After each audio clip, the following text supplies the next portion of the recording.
Olá pessoal, sejam bem-vindos à plataforma da Manual Cardios. Meu nome é Haldner, eu sou cardiologista e ecocardiografista. Eu coordeno as residências de cardiologia e ecodoppler cardiografia do Complexo de Saúde São João de Deus, na cidade de Divinópolis, Minas Gerais.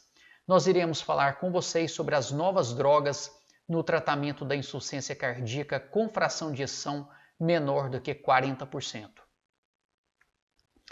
Então, nesta linha do tempo no tratamento da insuficiência cardíaca, que inicia-se em 1987 com a publicação do estudo Consensus e que vai até 2020 com a publicação do estudo Impero Reduxi, nós tínhamos que a base do tratamento da insuficiência cardíaca era composta por beta-bloqueadores seletivos, IECA ou BRA e os mineralocorticoides.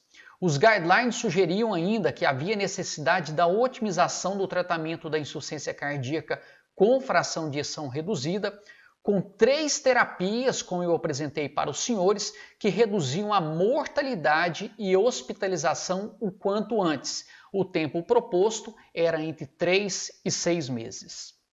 Mas observem os senhores que mesmo com essa terapia tripla otimizada e associada, nós tínhamos uma taxa de mortalidade em um ano em torno de 30%.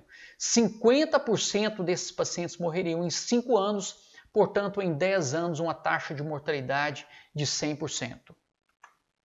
Observem os senhores que, em relação à taxa de hospitalização e rehospitalização, quanto mais se interna os pacientes com insuficiência cardíaca, que nós temos uma taxa de admissão e readmissão desses indivíduos, quanto mais se interna e se reinterna, maior a taxa de complicação, morbidade e mortalidade nesses indivíduos.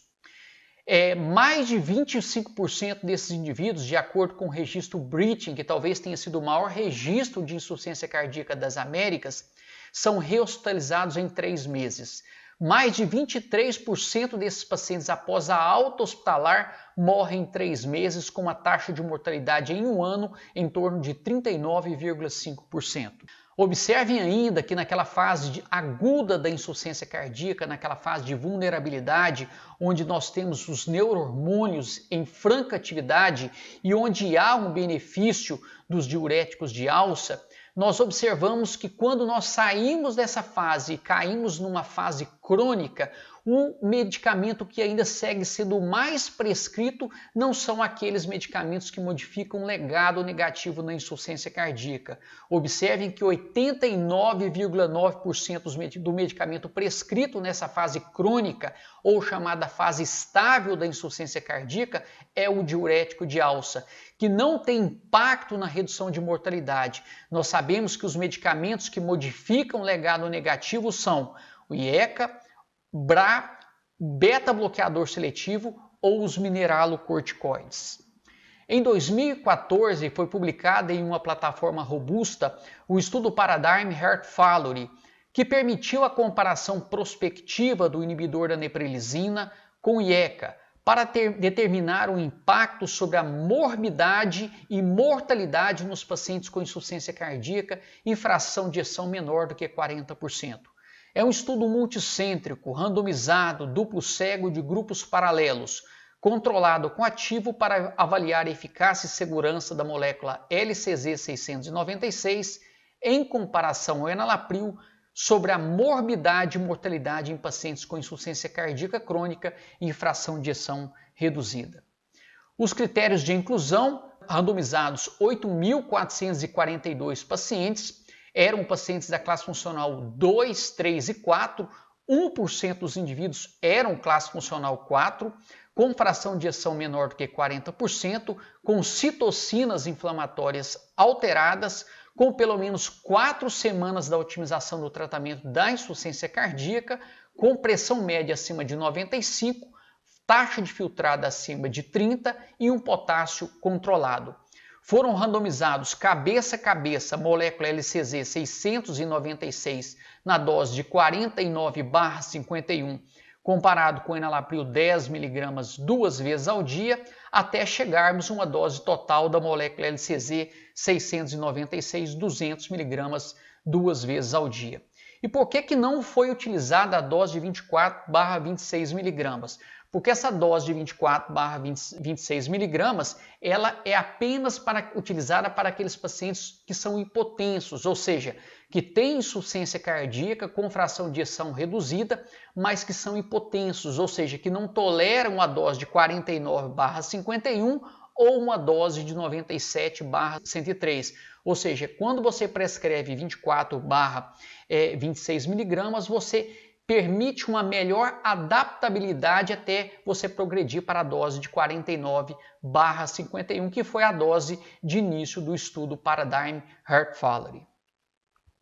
E observe, os senhores, que o benefício da molécula LCZ 696 se fez precocemente quando comparado com o enalapril 10 mg. Observem que a taxa de hospitalização por insuficiência cardíaca reduziu de forma drástica nos indivíduos que utilizaram a molécula LCZ 696, a curva abrindo precocemente a favor do sacubitril/valsartana, quando comparado com o enalapril 10 mg 2 vezes ao dia. Recentemente foi publicado no American College o estudo Paradise e que mostrou, não diferentemente do que foi publicado no estudo Paradigm Heart Failure, um benefício da sacubitril/valsartana quando comparado com outro IECA, que é o ramipril. Observem que também a curva se abre precocemente, mostrando uma redução da taxa de mortalidade cardiovascular nesses indivíduos com insuficiência cardíaca, hospitalização e rehospitalização por insuficiência cardíaca. E não diferentemente daquilo que nós esperávamos nesses estudos, observem que o P foi extremamente relevante no grupo que utilizou a molécula LCZ 696, mostrando uma redução significativa na taxa de morte cardiovascular, hospitalização por insuficiência cardíaca e também relevante o P nos indivíduos na taxa de mortalidade por outras causas. Mas talvez a grande pergunta que se faça, e naquele paciente que saiu da fase aguda da insuficiência cardíaca, ou seja, o indivíduo que é admitido na terapia intensiva, naquela fase de vulnerabilidade, que ele recebe aminas em doses altas, mas que ele consegue o desmame das aminas. Como lidar com esse indivíduo com a sacubitril/valsartana? Então, naquele indivíduo minimamente invasivo, ou seja, que saiu da fase de vulnerabilidade, foi publicado o estudo Pioneer Heart Failure, que mostrou o benefício também nesse grupo quando compara-se o enalapril com a sacubitril/valsartana. Observem que há uma redução da taxa de arritmia ventricular, taquicardia ventricular, fibrilação ventricular e, consequentemente, morte súbita e redução do ProBNP. Qual que é o impacto na redução desse ProBNP? Se nós formos nos aportar ao sistema renina-angiotensina, que é o mecanismo adaptativo e o mecanismo de Frank-Starling, nós não estamos inferindo que há um menor remodelamento e, consequentemente, menor área de fibrose, e aí nós entendemos porque esse indivíduo desenvolve menos arritmia ventricular e, consequentemente, menos morte súbita. Mas o perfil do paciente com insuficiência cardíaca mudou principalmente nos últimos 30 anos. Se vocês que estão nos assistindo forem aportar aos avós, bisavós, vocês vão notar que eles eram indivíduos mais magros. Os indivíduos com insuficiência cardíaca no dia de hoje, eles têm um IMC mais aumentado, portanto são os indivíduos metabolicamente incorretos. Portanto, os indivíduos metabolicamente incorretos, eles são mais graves do que aqueles indivíduos que tinham insuficiência cardíaca há 20, 30 anos atrás. Pensando nisso, foi publicado em 2018 os benefícios dos inibidores da GLT2 no tratamento da insuficiência cardíaca com fração de ejeção menor do que 40%. O estudo pioneiro foi o estudo DECLARE, publicado em novembro de 2018. Ainda, um pouco mais adiante, em 2020, aprovado pelo FDA, que é o órgão regulador americano, o estudo DAPA Heart Failure, que é o estudo da dapaglifosina nos pacientes com taxa de filtrado acima de 30, com fração de ejeção menor do que 40%, e um pouco mais adiante, mais ainda em 2020, o estudo EMPERO, com o benefício da empaglifosina também nos pacientes com insuficiência cardíaca, porém com a taxa de filtrado maior do que 20, ambos mostrando o benefício naqueles pacientes com insuficiência cardíaca menor do que 40%.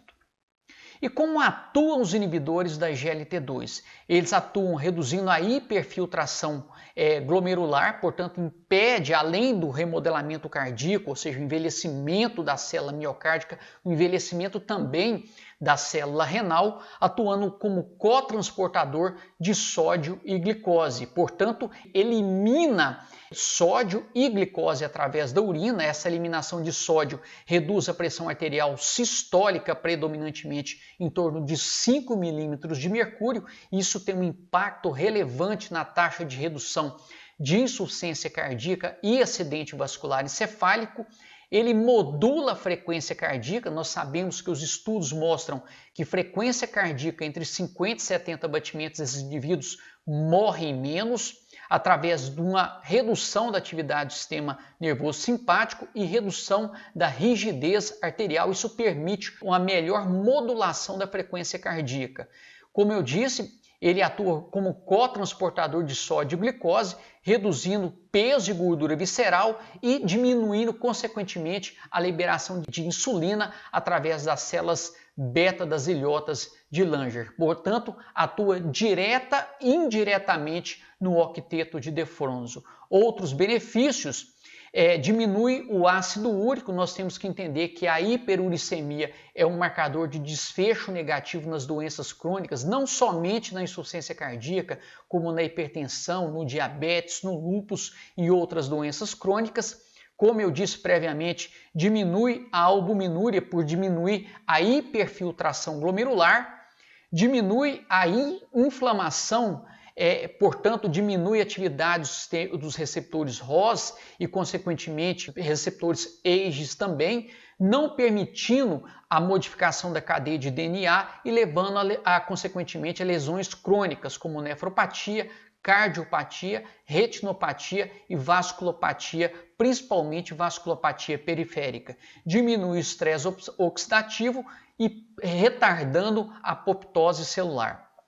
Há outros dois grandes benefícios. O primeiro deles, diminui a gordura epicárdica. Nós sabemos que a gordura epicárdica tem relação com aumento da doença ateromatosa na aorta e suas tributárias, principalmente na mesentérica superior, sistema fibrotibial e coronárias, e atua diretamente no ciclo de Krebs, favorecendo a transformação de glicose em piruvato e retardando a beta-oxidação dos ácidos graxos, e isso, consequentemente, aumenta a biodisponibilidade de energia para o miócito, consequentemente favorecendo melhor performance cardíaco.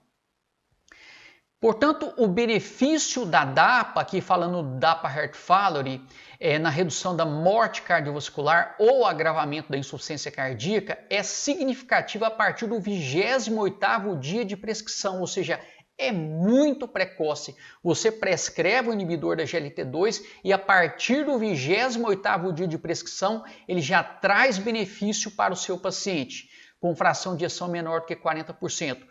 Em relação à taxa de hospitalização por insuficiência cardíaca, diminui em torno de 36% e mortalidade cardiovascular em torno de 45%. Há outros benefícios adicionais, como redução da hemoglobina glicada, com um P extremamente relevante. Nós sabemos que a redução da hemoglobina glicada impacta na redução das lesões micro e macrovasculares, redução da creatinina, porque nós sabemos que há uma redução da albuminúria por diminuição da hiperfiltração glomerular e redução, consequentemente, do ProBNP. Nós temos que entender que o ProBNP é marcador de diagnóstico, prognóstico e resposta terapêutica nos pacientes com insuficiência cardíaca e fração de ejeção preservada e insuficiência cardíaca com fração de ejeção reduzida. Observem ainda que o benefício também se faz no estudo Emperor Reduct com a empaglifosina. Observem que o endpoint primário é não diferente daquele que foi apresentado pelo estudo DAPA Heart Failure, redução da mortalidade cardiovascular com um P extremamente relevante e redução da taxa de hospitalização também com um P relevante e o benefício na proteção renal com P relevante, assim como o DAPA-CKD, com benefício em torno de 39% de desfecho primário. E o que nós temos para o futuro? Foi publicado recentemente pelo American College o estudo GALACT, que mostrou que o ativador seletivo da miosina cardíaca ele não traz tanto benefício na fase aguda da insuficiência cardíaca, ou seja, naquela fase de vulnerabilidade, mas na fase crônica da insuficiência cardíaca, ou seja, naquela fase estável da insuficiência cardíaca, o ativador seletivo da miosina cardíaca permite uma melhor interação actina-miosina, permitindo melhor performance cardíaca, melhorando a fração de ejeção, o desempenho cardíaco, reduzindo a taxa de hospitalização, rehospitalização e morte por insuficiência cardíaca. Portanto, é um medicamento extremamente promissor na insuficiência cardíaca, na sua fase estável, portanto, na fase crônica da doença. Portanto, faço desta a minha nova pirâmide do tratamento da insuficiência cardíaca, diferentemente daquela que eu tinha apresentado no início da minha aula, que eram 4 medicamentos, né? IECA, UBRA, beta-bloqueador seletivo ou os mineralocorticoides. Agora eu trago 5 pilares, IECA, UBRA, os inibidores da neprilisina, os beta-bloqueadores seletivos, os mineralocorticoides e os inibidores da GLT2, com nível de evidência muito concreto, muito robusto, e acrescento aqui talvez um 6º pilar, a reabilitação cardiopulmonar, também um nível de evidência muito concreta e muito robusta. Faço dessa minha mensagem final um momento especial para o acerto das medicações, no bom momento do paciente. Não existe na ICEFER a frase em time que está ganhando não se mexe. É uma doença dinâmica, concreta, portanto nós devemos ser dinâmicos e pensarmos sempre em medicina baseada em evidência científica, em medicina dinâmica e randomizada. Iniciar o tratamento com as drogas que modificam o prognóstico e o legado negativo, se possível com as doses adequadas e com a programação de retorno precoce para o acerto das dosagens. Considerando a gravidade da síndrome ICEFER, devemos empregar todas as evidências precocemente e dessa forma estaremos evitando a inércia terapêutica. Galera, valeu demais, meu muito obrigado, até a nossa próxima aula. Tchau, tchau.